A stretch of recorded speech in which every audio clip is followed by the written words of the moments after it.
Hello everybody. Today I thought you'd be interested in seeing some of my antiques and militari on the first shelf of my bookshelf. The other shelves aren't really that interesting, but first you'll see here is my two oldest books. The first one is a copy of the Tattler, the fourth volume, if I remember correctly, printed in 1727. This was it was quite a few different authors that worked on it as an ominous newspaper in 1710. Richard Still and Jonathan Swift, which are two Anglo-Irish authors that are very popular in the Anglo sphere. Next to it is a Banks Life of Cromwell. You know, Cromwell, the English general who had Charles II, or Charles I, I mean, executed. Very interesting. It was printed in the 1760, if I remember correctly. These two, this Rudyard Kipling set. I'm not too certain how old they are. I don't believe they are dated exactly, but if I remember correctly, it's like 1900 or around that time, around his lifetime. And here's a pipe and inkwell. The pipe and the quill and the inkwell are both reproduction, but the inkwell is a original from the 1890s. And then here's some, oh, not to forget about Mitchell's School of Geography. Now, that's a very interesting book. You don't get any maps or anything like that, but you do get, it's a pretty interesting read if you want to see more of like the anthropology and what, what the view of because this was printed in the, Ohio, if I remember correctly, or Pennsylvania. So you get to see what an 1840s Pennsylvanian school district thought that its students should learn and what it thought about the world, which it isn't always the most PC or very nice about people, but yeah. And then you got this, these are just some books I have stacked up. They're pretty old. The one on the bottom is very interesting. It's actually an ex-library book from Cambridge.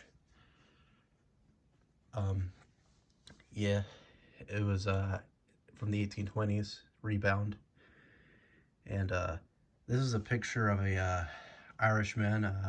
It was took it in Dublin. I'm assuming it's probably 1880s or 90s or somewhere around that time period, maybe even early 1900s. Then these are two little weird kind of thin metal soldier things. I think they're pieces of like a board game or a war game or something of that matter. But yeah, and I also have this very patriotic British postcard from the First World War. It actually was shipped to Canada, North Bay, Canada, Ontario, if I remember correctly.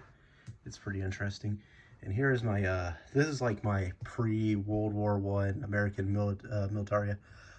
That is a Confederate banknote at $10.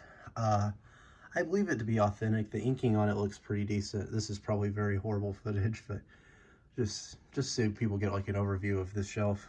But yeah, a lot of these were faked in the 60s even. I believe they used to make fake printed ones and put them in cereal boxes and stuff like that, but from what I see, it seems pretty legit.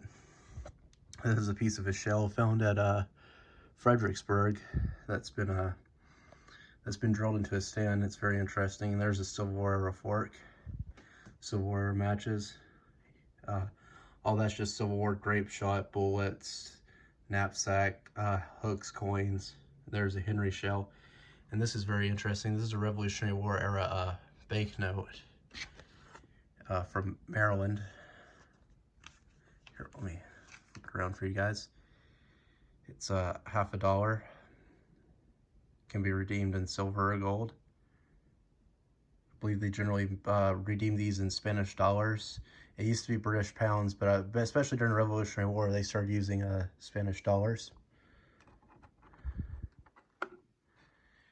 And here's a postcard, 45-star postcard from the Spanish-American War. It was shipped somewhere in New England. I believe it was New Haven to Boston.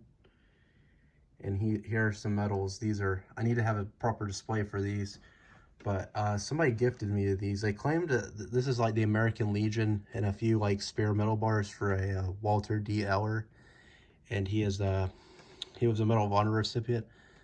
I don't know how I really feel about owning it. This was given to me as a gift, and it was purchased off the daughter, I was told. But yeah, I plan on maybe donating it to a military museum or something, but I plan on getting better displays for it instead of just kind of leaving it out on my shelf as a display. But yeah, This is my top of my shelf.